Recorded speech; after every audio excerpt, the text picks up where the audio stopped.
नमस्कार, मी तनया विशाल आरेकर. मी इयत्ता 10वीमध्ये शिकत आहे आणि मी स्वरचित कविता केली आहे, ज्या कवितेचं नाव आहे बाप. आपल्या जन्मानंतर जो सर्वात खुश असतो तो म्हणजे बाप. आपलं पालनपोषण करून आपल्याला मोठं करतो तो म्हणजे बाप.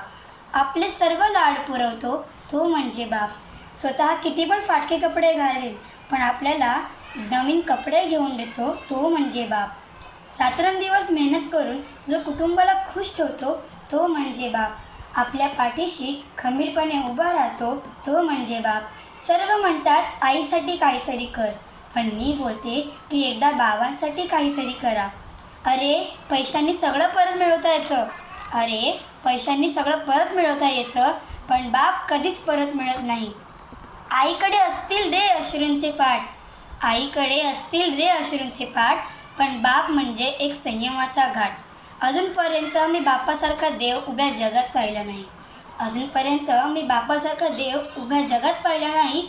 कधीही देवापुढे स्वतःसाठी तो मागत नाही काही. शेवटी बाप तो बाप असतो, तो तुझा असो किंवा माझा. धन्यवाद.